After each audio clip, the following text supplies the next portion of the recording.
Okay, morning and welcome back to Sanhedrin. We're going to start off with Hannah's homework. Last week, she gave us a brilliant exposition on a Shamir, or was it 2 weeks ago? I think it was 2 weeks ago. Last week, we had the rationalist view. This week, Hannah's homework was to tell us about if a king appropriates property, does it go back to its original owner in Yovel? So, Hannah, what is the answer to that question? I didn't know where to start looking, so I went to people that I consider quite a bit more than quite knowledgeable. And one teaches Gemarah all the time, and he also couldn't think of anywhere it was written. But he says that from what he deduces, from what he knows, the king would keep whatever property he appropriated. But he also said that that Achav when Navad was killed, Achav inherited the property because he was somehow related, and so he inherited it, so it passed to him. And the other rabbi I went to said that he said the sages he can't think of anywhere where they discussed it. He's not aware of anywhere that was discussed. But he says, according to what he knows, also the king would keep it. And he said it wouldn't be a big deal for the king either, that if there was a Yovel, he could always appropriate it again, the way he did the first time, because the king can pretty much do anything he likes. And if he really wants the property and it goes back to the original family, he could always take it again. So both opinions were that the king would keep whatever was appropriated. Okay, I have a slight problem with the second one there, in that I think that we said that at the end of the day, you could only appropriate it if it was a time of war. You needed that land. So you couldn't, you'd have to make a war then the second time around after Yovel in order to appropriate it again. So that might not quite be that was also a comment that the rabbi made, that it had to be a time of war. Yeah. According to both of your sources, then the king would keep it. Now, I asked my son Dan, and I think you were there when we started to discuss it, Hannah. And Dan said that he also thinks that the king would keep it, but for a different reason.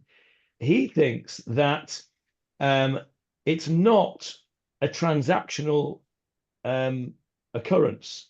The king appropriating the property is not a transactional event.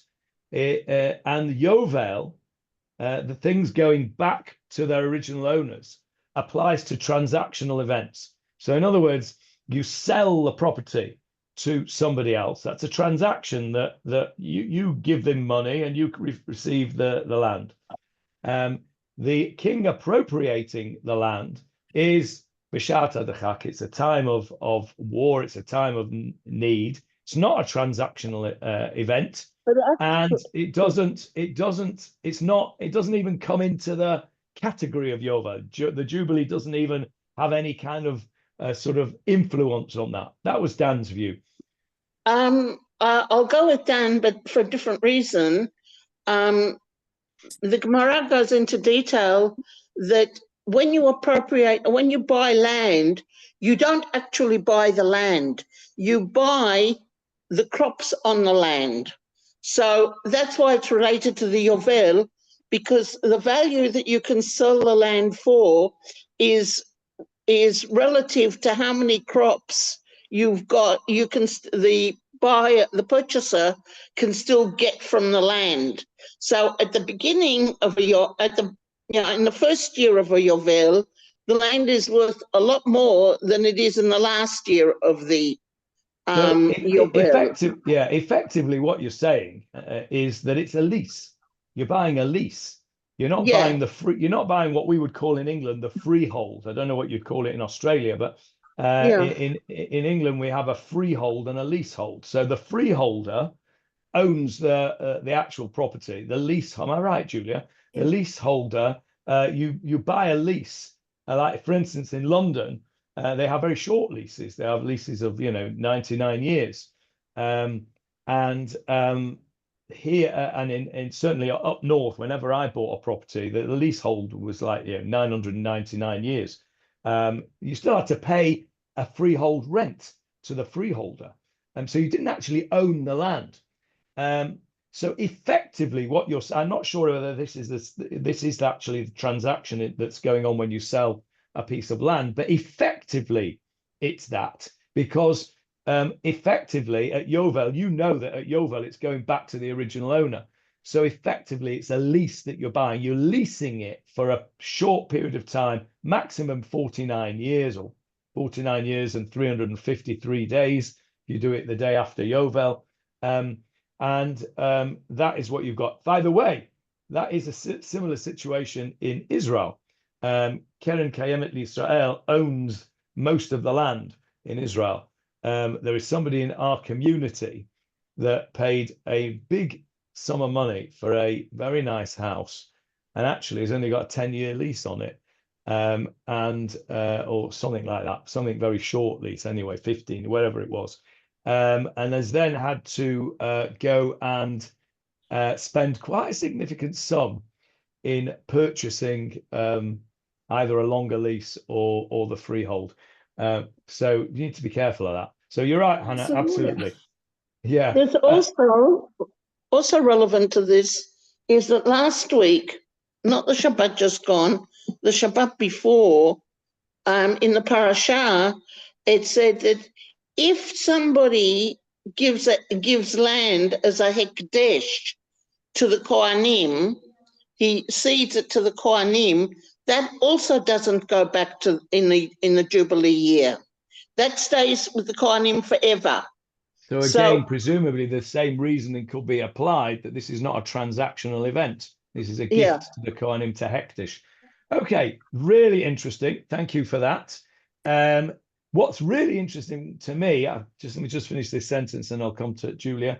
What's really interesting to me is that we thought of a question which doesn't appear to be addressed directly, at least, in any of the obvious writings. It's probably in some obscure place, but none of the people that we asked knew of a source for this and have applied individual logic. So that's quite interesting. Yes, Julia.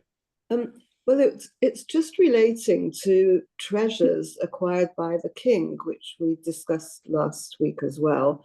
And we never considered the fact that we were told that we know that kings are not meant to be wealthy. Is it that you can become a king on the basis that you're not wealthy, but once you've become the king, you can acquire great wealth? Or does the prohibition apply throughout?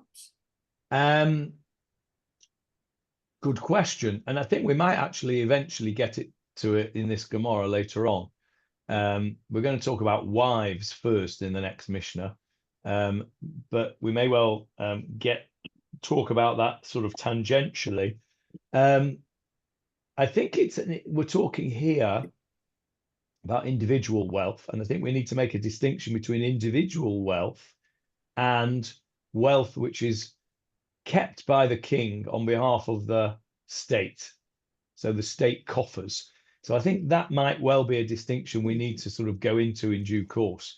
But we'll see, as you quite rightly say, it's there in black and white in chapter 17 of Devarim, which we will see very shortly. All right, let's go back to our Gemara. And we've got a little bit of Gemara to finish before we get on to the next bit of the king's requirements. Can you see my Gemara there? Yes. Yes, good. Now I seem to have lost you now. Right, there you are. You're back again. Right. So we asked a question right at the end of last week's shiur, we asked the question like this.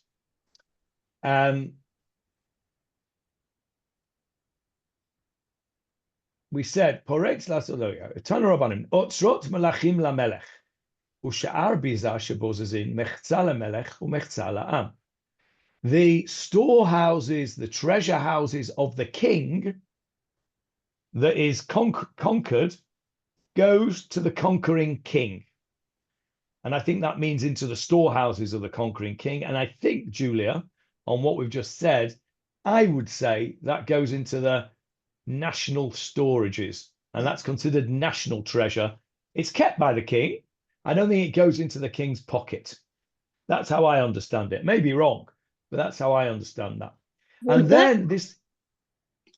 Would that be similar in today's society, where heads of state give presents to other heads of state when they go to visit, and the presents that don't go personally to the head of state, but they go to the collection of the state itself? I think it would be similar to that. And of course, that is something which is rather, political in a way, isn't it? Because there have been many a leader who has been, shall we say, accused of appropriating stuff that he shouldn't have done. Yeah, I think that's right. I mean, there may be personal gifts like a £450 million plane or something, just off the top of my head.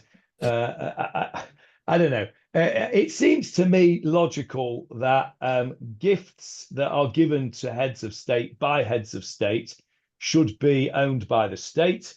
It seems to me that the spoils of war of the treasure houses of the conquered state should belong to the state. That I think is, to me, is logical.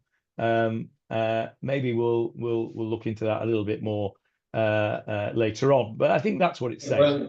When there was famine in Egypt, King Pharaoh took all the grains and put that in his warehouse, and then he divided it up later on. He didn't keep it for himself. Good point. Good point. Yes, good point. That's a good king. That Pharaoh was a good king. But didn't he sell it to the people?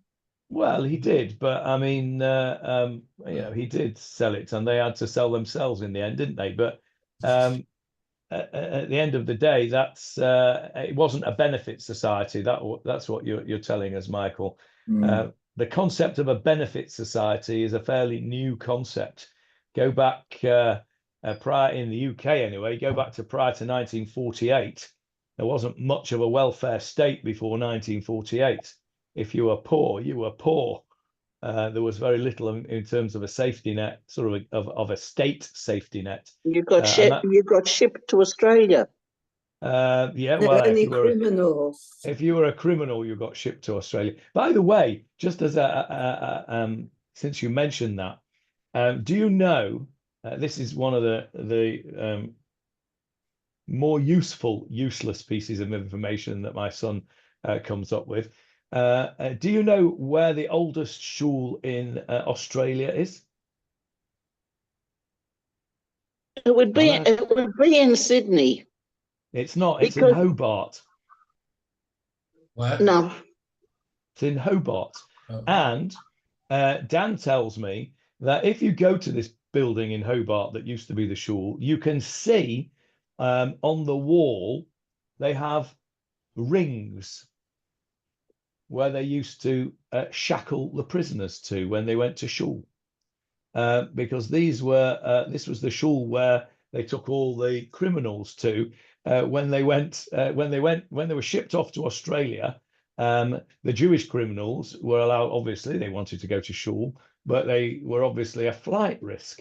So they had in this shul, they have in this building still apparently these rings where they used to chain up the Jewish criminals when they went to shul. I could think of a few shuls in various other places I won't mention that they could do with that. Really. Anyway, an interesting place. By the way, if we're already there, I've got another piece of trivia. that there were Jews on the first transport of free settlers and prisoners that came to Australia. They came with the very first shipload of people. Were they criminals? No, they were free settlers. Right. Okay, that's interesting. So they weren't all criminals that went there. By the way, when I was in university in London, my very, very first Shabbat in London in university, I went with my host to a certain shul in Hendon. I won't mention it, the name of it, but it wasn't Raleigh Close. And there was a big Kiddush that week celebrating the release from prison of the former president of the shul. So that particular shul could well have had various rings on the Mizrach Vant. Anyway, let's move on before I get myself into a bit of trouble here. Right, so we said here in the Gemarah that the rest of the spoils, i.e. not the stuff that's in the king's treasure houses, the stuff that they've taken from the people, Sha'a Biza Shabozazin, the rest of the spoils that they took it as the spoils of war, Mechtzala Melech, half of it goes to the king, Umechtzala Am, and half of it to the people. And we said, didn't we, right at the end of last week's shiur, who are we talking about when we say half the people? It means the people who actually went to war and the soldiers or the people who are left behind doing the guarding. Remember, and we quoted the pasuk in Shmuel Aleph, where and Hannah was the one that remembered it perfectly in Ziklag, when David came back from Ziklag, having rescued his hostage wives and children and took all the spoil, and it was given half to the people who were the soldiers, and the naughty soldiers, the combat soldiers, said, don't give it anyone else, we were the fighters, we want it all. And David said, no, we're not having that. The people who stayed behind with the Kalim, who were guarding the armaments, who were in the base looking after the place, they are entitled to a share as well. And the pasuk there said, we looked at it last week, said that was a chok, that became a law in Israel. So strangely enough, and that's where we ended it last week, strangely enough, the Gemara asks a question and says like that. He says, Bishloma otzrot malachim lamelech. I understand that the storehouses, treasure houses of the king should go to the king. That's orchada milta. That's the way it is. That's logical and it's typical of the matter. From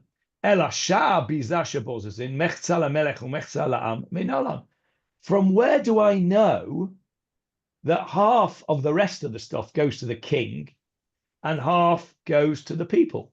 How do I know that? And he doesn't quote the pasuk that we quoted from Shmuel Aleph. He quotes a pasuk over here in Divrei Hayamim. In Divrei Hayamim. He goes to Divrei Hayamim. Let's go to Divrei Hayamim. There we go. And what are we talking about here? Divrei Hayamim, of course, Chronicles is the regurgitation of the history of the Jewish people. Here we are talking about the crowning of David HaMelech. And verse 22 on the screen for you. Vayachlu vayishtu lifnei Hashem bayom ha'u b'simcha gedola. And they ate and they drank in front of Hashem on that day with great joy. Vayamlichuhu, is that? I can't really read it. Vayamlichu, Vayamlichu shenit lishlomo, and they crowned Shlomo for a second time.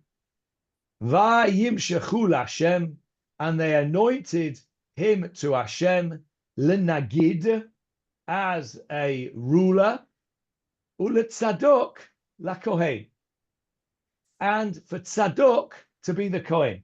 So they anointed at the same time. They anointed The king and the high priest. Shlomo, they anointed as king, and Tzadok, they anointed as the high priest. By the way, what does that name Tzadok remind you of? Daka? Docker. Dakat, same root, yes, justice. Tzedek. Tzedek, yes, same word. Righteousness. Something else. A sect of Jews. The Tukim. Sadducees. The Sadducees. The Hebrew name for Sadducees, Hannah? Tukim. Sdukim. Sdukim. Tzadi Daled Vav Vav Kuf Yud Mem. From the word Tzadok. Who were the Sadducees, Johnny? You told us the other night. Weren't they people who The took ones everything after very the, literally? after the time of the Gemarah, no? Go Is on, that- Julia. Who were they? Were they people who didn't believe that there was oral law and only the written law? Well, that was one of their things, yes. The Sadducees were a sect of Jews who were based in the Bet HaMikdash. They were the elite of society. They were their main power base was the Kohanim, which is why they're called Sdukim, because Tzadok was the Kohen Gadol, and Tzadok was the Kohen Gadol here that was anointed here, and Tzadok came to be a name for Kohanim.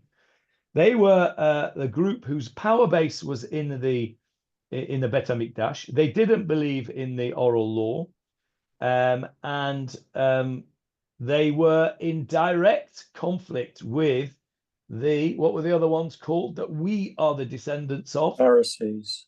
The Pharisees. Hebrew name? Anyone? Hebrew name for the Pharisees? Hoshim. Perushim. Yes, Perushim. Hoshim. Which means, what does that Hebrew word mean? Oh. Explainers. Means to, no, good No, try. to break out. Yes. The process to break out. Yeah, to be separated from. Al tifrosh min hatzibur. Don't separate yourself. So they were they were separate from the Sadducees. Rabbinic Judaism, which is what we are, is a descendants of the Perushim. Now, the Sadducees fell away very quickly after the destruction of the temple for obvious reasons. Their power base was in the temple with all the Kohanim. Once the temple had gone, that was the end of that. And so the leader of the Perushim, the leader of the Pharisees, was Rabbi Yochanan ben Zakkai. And of course, he was the one that went to Yavne and set up Yavne.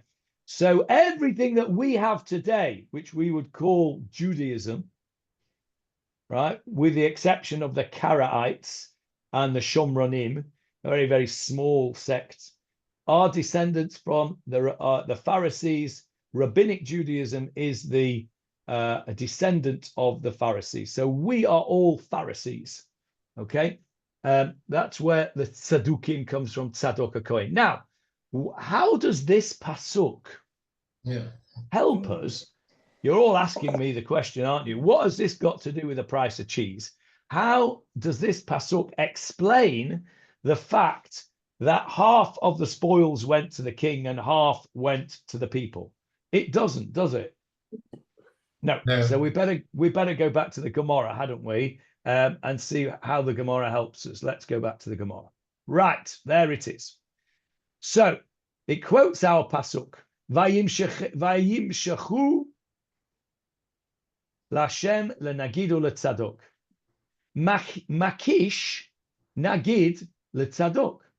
The pasuk compares the nagid, the leader, the king, to tzadok, to the priest, right? That pasuk you can see, right? That's step 2. Step 1 is the pasuk that says they anointed the king and the priest.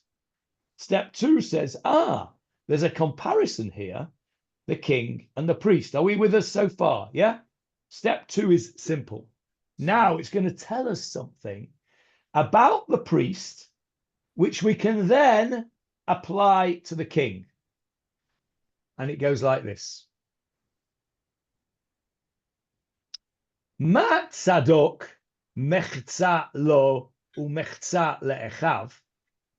Just as with tzadok, with the priest, half goes to him and half goes to his brothers. Af nagid, also the leader, mechza lo umechza le'achiv. Half goes to him and half to his, inverted commas, brothers. That's point 3. Now you're going to ask me a question, aren't you?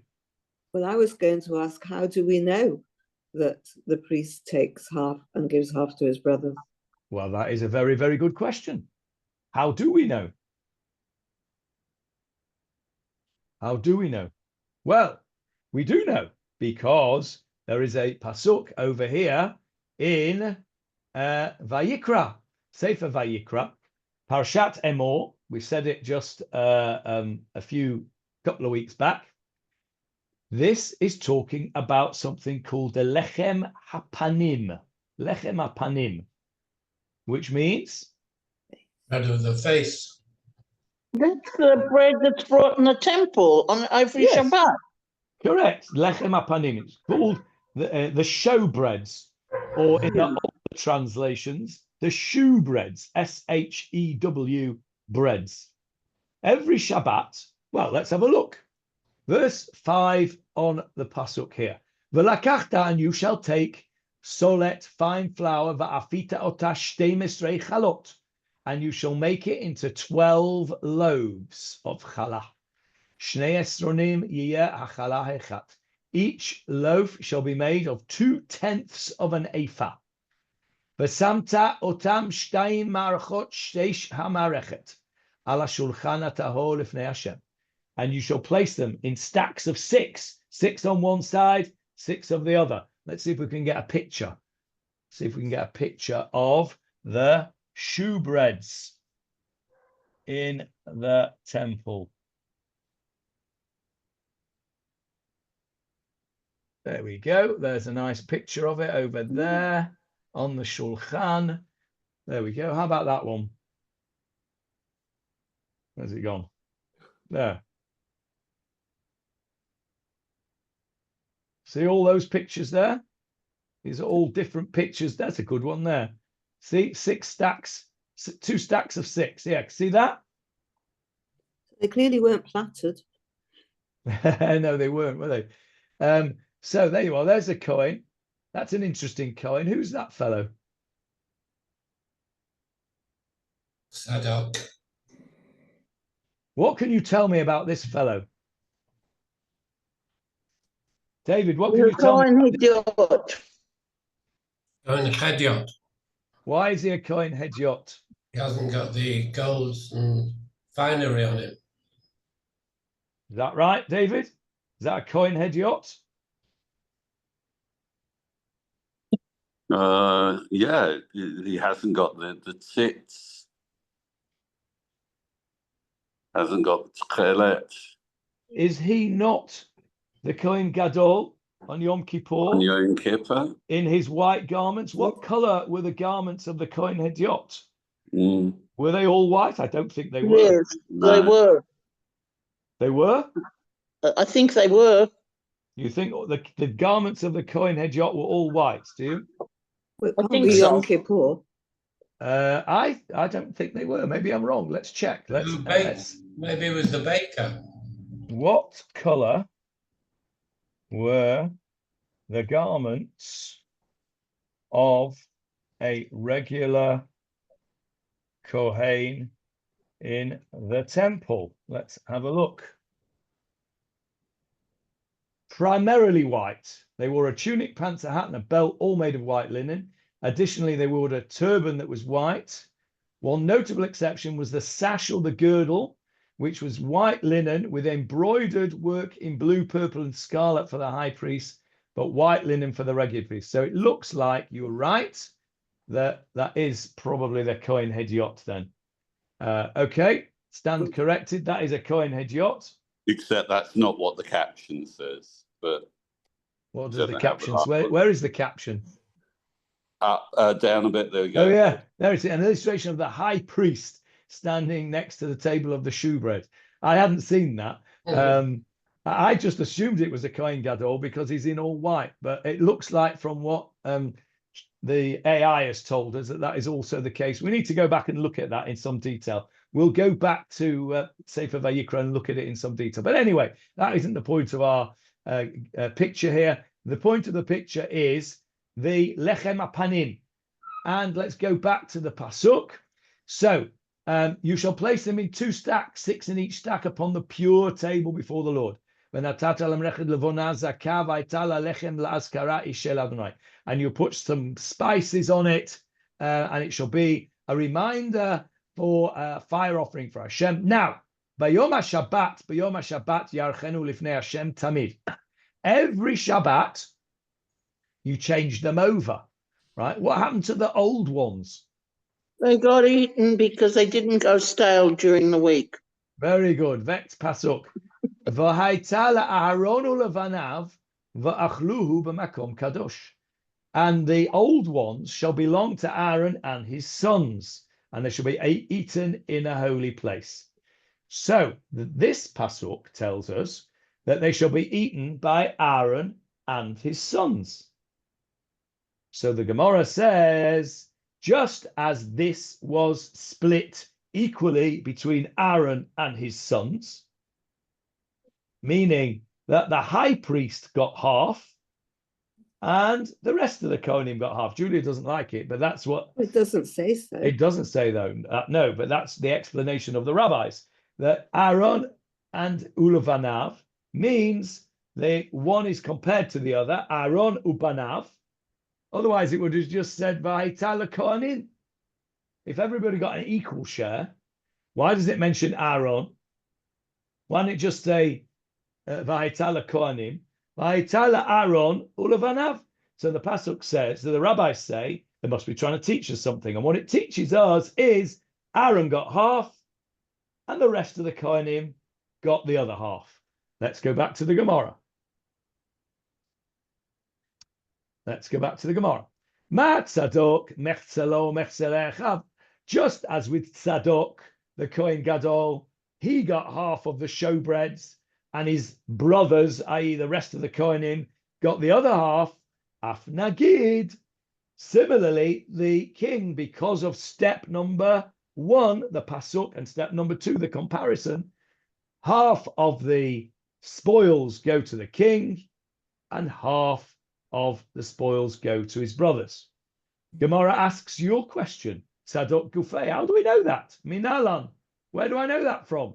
The Tanya Rabbi Omer, Rabbi says, right, not anyone, Julia, Rabbi Yehuda Nasi, he's the one that says, V'haita Aaron u'levanav, mechetza Aaron u'mechza levanav. From our pasuk there, Aaron gets half of it, and the sons get half of it.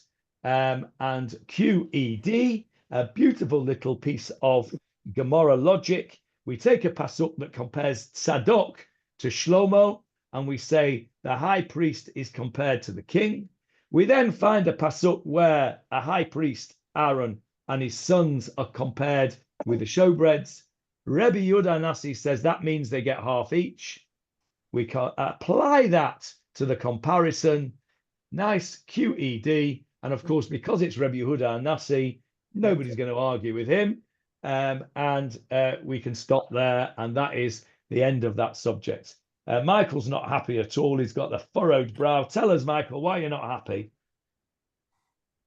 It's just stretching it. That's perfect Gemarah logic. I prefer Tzadok.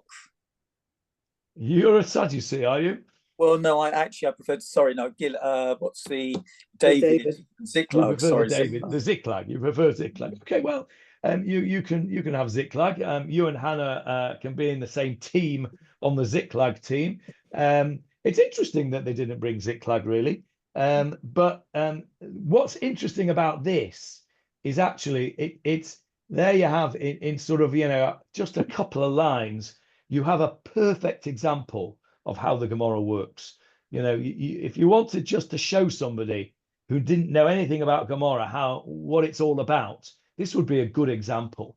And it's neat and nice, and it ends up with a conclusion. It also, Johnny, it continues the subject that we've been dealing with from the beginning of Perek Bet, with the certain comparisons between the Kohen Gadol and the Melech. Oh, it does. I never thought of that, but you're right, it does. If we go back to the first Mishnah, the very first Mishnah of Perek Bet, we were talking about what the king can do and how the Kohen Gadol sits Shiva and how the king sits Shiva, etc. There are those comparisons. Yes, that's good. It does continue that theme, doesn't it? And maybe that's why they brought this rather than Ziklag. Yeah. Excellent. And the Perek is named after it, Kohen Gadol. That's right. It is indeed called Kohen Gadol. That's the name of the Perek. Right. We're on the next Mishnah now. So what we're going to do is we're going to go through the Mishnah. And as you know, the Gemarah is the explanation of the Mishnah. So you're going to be coming up with questions when we go through the Mishnah. And I'm going to say to you, hang on, the Gemarah is going to deal with that, right? Because that's what the Gemarah does. But it's good that you should raise your questions, because what it means is if you can raise the questions as we go through the Mishnah, what it means is that you are thinking on the right lines and the lines that the Gemarah is thinking. And you've got your Gemarah cop on. So if you've got questions on this Mishnah, I want to hear them. So the Mishnah says, Lo yarbe lo nashim. He should not increase for himself nashim, women or wives. Who are we talking about? King. The king. The king. And where is it from? It's from our famous pasuk that we all know from Parashat Shoftim in Sefer Dvarim. It's on the screen for you. I'm going to take the blue off because I think it's hard to see with the blue. I'll put it in blue so I know where I'm up to. Ki tavo el haaretz, when you will come to the land, asher Hashem elokecha notein lach, which Hashem will give you, v'rishta, and you will possess it, v'yeshavta ba, and you will settle in it. Remember, we've darshaned this pasuk backwards and forwards about when it's the halacha is to make a king. Is it a halacha to make a king, or is it only a reshut? Remember, we had that a few weeks ago in the Gemarah. One opinion was yes, it's a mitzvah. The other is no, you can if you want. And we brought Shmuel, who wasn't happy that there was a king. Remember all that? All comes from these psukim. So v'amarta, and you will say, Asima alai melech, I will make myself a king, kechol hagoyim, like all the nations. That's the problematic bit. Asher svivoti, which are around me. Now then, Hashem, the Torah says, okay, sum tasim alech hamelech, make yourself a king. That's this was the pasuk which was discussed, whether it's a mitzvah or a permission. Make for yourself a king, which Hashem will choose. Mikerav achecha has to be from your brother. It can't be a foreigner. Lo tuchal latet alech ish nochri. You can't give it to a foreigner. Asher lo achichahu. Now then, rak lo yarbe lo susim. He should not have a lot of horses. Why not? Why shouldn't he have a lot of horses? Egypt. You got to go to Egypt to get them. Yeah. And we were told not to go back to Egypt. Now I want you to pay attention now to this. Rak lo yarbe lo susim. He should excuse me. He should not increase for himself many horses. V'lo yashiv et ha'am Mitzrayma leman harbot sus. V'lo, and he should not go bring the people back to Mitzrayim in order that they should increase the number of horses, because where was the supply of horses from back in the day? Egypt. Egypt. So if you want a thoroughbred, where'd you go? You don't go to Ireland, which is where you'd go to today, wouldn't you? If you wanted a thoroughbred, you go to Ireland, to the Irish breeding of thoroughbreds. Those days, You don't go to Saudi Arabia? you go to Saudi Arabia if you're around here, yeah. But those days it was Egypt. And as Hannah says, we're not meant to go back to Egypt. Bad place to be. Okay? Because Hashem Amar, Hashem said, Lo tosifun lashuv baderech hazeh od. You will not go back this way anymore. No going back to Egypt. It Well, never. Can I ask a question? Yeah. I'm sorry to interrupt you, really, but I can't find where you're reading. I'm in. We're in Devarim 17. Okay. We're not reading in the Gemarah. Okay, fine. We're reading in Devarim 17. Okay.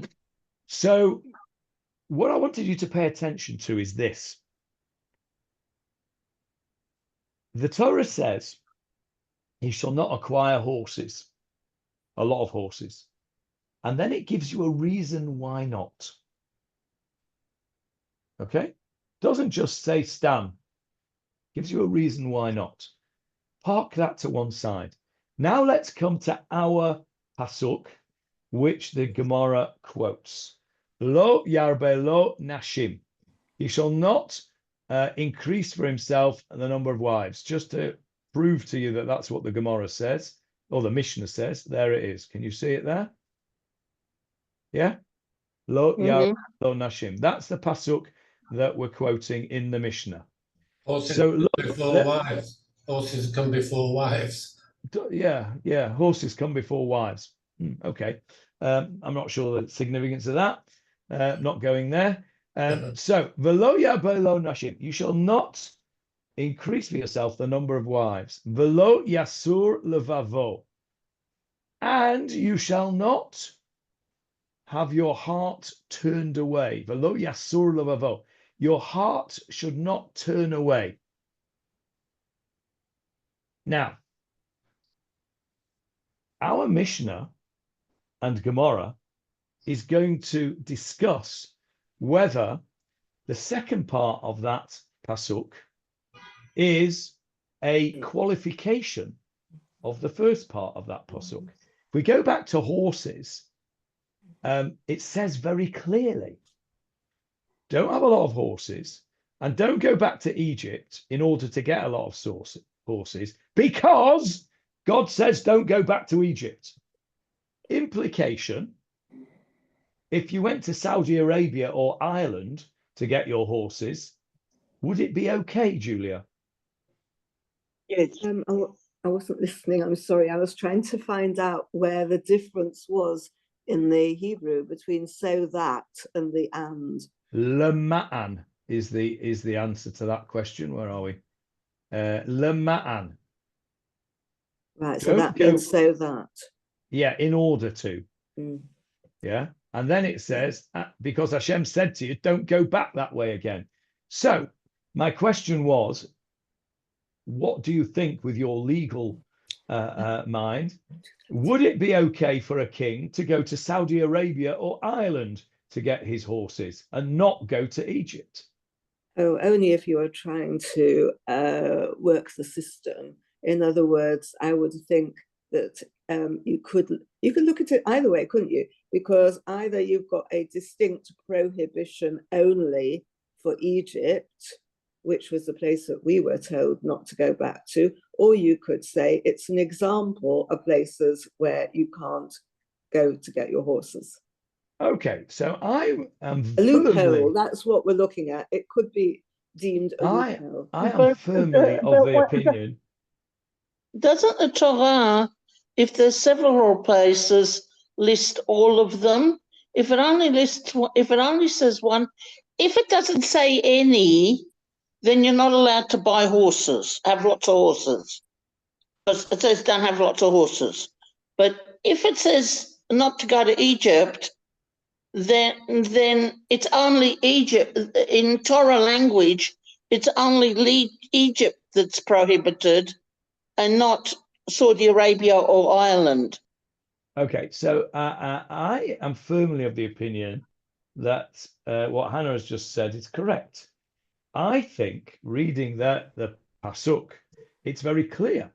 Don't have a lot of horses, because back in the day, the only place you could get them was Egypt. And therefore you'll have to go back to Egypt, and you're not allowed to go back to Egypt.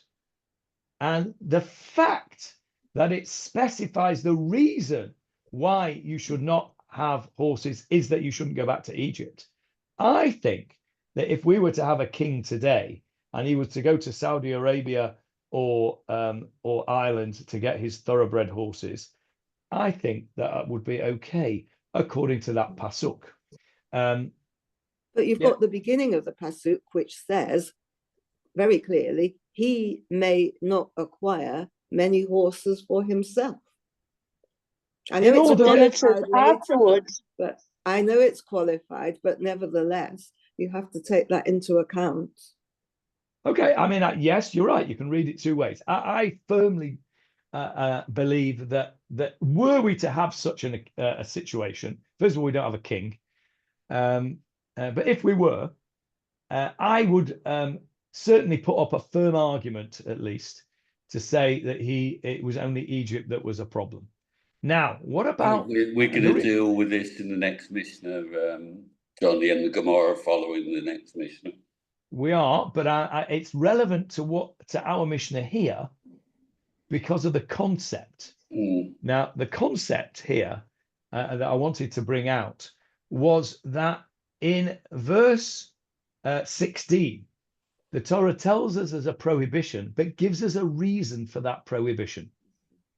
Now let's go to our pasuk and look what it says. V'lo yarbelo nashim. He should not acquire for himself a lot of wives. Right? Now look at the trop. Look at the ta'amin. David will tell you that the trop here is a mapach pashta zakef katan. Okay? And that is a unit. They go together. The next one is mercha tipcha et nachta. So you lane it, velo yarbelo nashim, velo yasur levavo. There's a natural break there after nashim in the way you lane it. And so the question is velo yasur levavo, his heart must not turn away, is that a standalone, or is it a qualification of the first part of velo yarbelo nashim? It's not as clear as in the horse pasuk. In the horse pasuk, it's absolutely explicit. If the pasuk about women had said velo yarbelo nashim, he should not increase for himself wives, kedei shelo yasor levavo, in order that, or lema'an shelo yasor levavo, so that his heart would not turn away, then it would be very clear.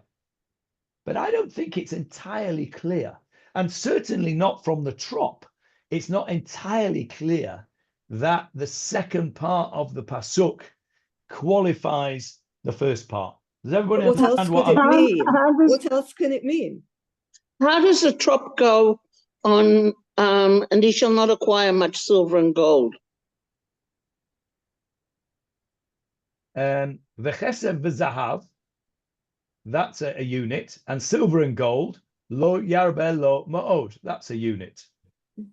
But kesef and zahav, the words kesef and zahav on its own don't mean anything. They only mean something when you add the next bit to it. No, but if the kesef and zahav are an individual unit, and the turning the heart is an individual unit, and the wives are an individual unit, then the Torah's just put three individual units together. Correct. In the same pasuk. That is my devil's advocate proposal. Julia doesn't like it, but I'm going to finish off my proposal before Julia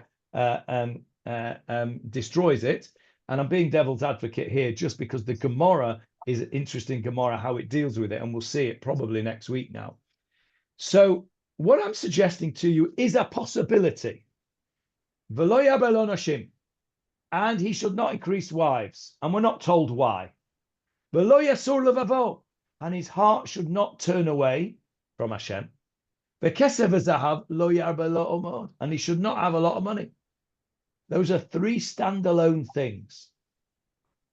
The opposite view, which is Julia's view, is, Julia? Well, that it's a qualification. That is why you must not have too many wives. And what about the... Well, then why would you put Julia? One second, Hannah, Julia, one why second, would Hannah. you put silver and gold into the same pasuk? Because it's only a very short one. Let me ask the question differently. We've got a rationale for not having a lot of horses. Agreed? Yes, no, I understand your point. According to you, we've got a rationale for not having a lot of wives. What's the rationale for not having a lot of money? Obvious. Which is? It doesn't need saying that if you have too much money, you become selfish and greedy, and it's not a good thing. And your heart will be turned away. If it came afterwards. Well, that's why I'm But how asking. do you know, Johnny, how do you know that your heart shouldn't be turned away from God? Is it not to do, you have too many wives? I'm serious. If you have too many wives, you don't love one of them. Oh, I see. That's an interesting thing. That's what I thought it was. That's why I thought. Okay, that's an interesting take. That's not something that I had. I had considered. I don't know where you got God from. Yeah, no, I made it up. Well, I didn't exactly make it up. That's what the Meforshim say. No, it's a fair comment, Johnny. Let me just come back to that in a minute, because that is a fair comment. I just want to explore. That's where the silver and gold comes in, to spoil all your wives with the gold and silver. Okay, I just want to explore with Julia a little bit more her theory. So, how do you know? How do you know that lo yasur levavo doesn't go with kesef and zahav? How do you know that lo yasur levavo goes with nashim, Julia? Well, I would have just thought that one was more self-evident than the other. That it's reasonable to say that you should not have too many wives for reasons like, for instance, that your mind will be taken off what you're meant to be doing if you're focusing on all your women from that you've got in your harem. Then you're not paying attention to matters of state. The fact that that they say that it said that you shouldn't have too much silver and gold, it's not going to affect your ability to govern or to rule. It affects your humility, and I would have thought, as I said, be self-evident. Okay, it would affect the ability to rule, because because you had so much money, you'd spend half your time counting it.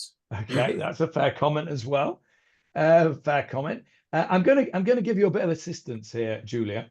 The reason lo yasur levavo goes with lo yarbe lo nashim and not with kesef and zahav is this little thing here, the little note under levavo, which is an etnachta. Okay, an etnachta. I said to you before that lo yasur levavo goes together. It's a unit. That little sign there at nachta is a semicolon. It's almost a full stop. It's not a full stop, but it's more than a comma. That splits the pasuk. V'lo yasur levavo is connected to what goes before it, not what comes after it, because of that etnachta. So if you were to show that, to a Baal Korah, David would have said straight away, the etnachta splits the pasuk. So you're right, Julia. The lo yasur levavo does go with lo yarbe lo nashim, but I wanted to try and force you into a corner really on that. Now then, before I just go to Hannah, this is supported, Johnny, by the interpretation I've got in front of me here from the Muhiri, quoting the Rambam, that the king shouldn't become so involved with all his wives that he loses the attachment, the involvement with Hashem, and so his heart is turned to his wives rather than to Hashem. Okay, and of course we're going to talk in the Gemarah very shortly, not very shortly because we're finished, but next week we're going to talk about what kind of wives we're talking about here. Are we talking about good wives, bad wives, indifferent wives? And we're going to talk about that in the Gemarah. If you don't want a spoiler, don't read on. I'm coming to you in a sec, Hannah. Now, I want to explore for a moment Michael's point.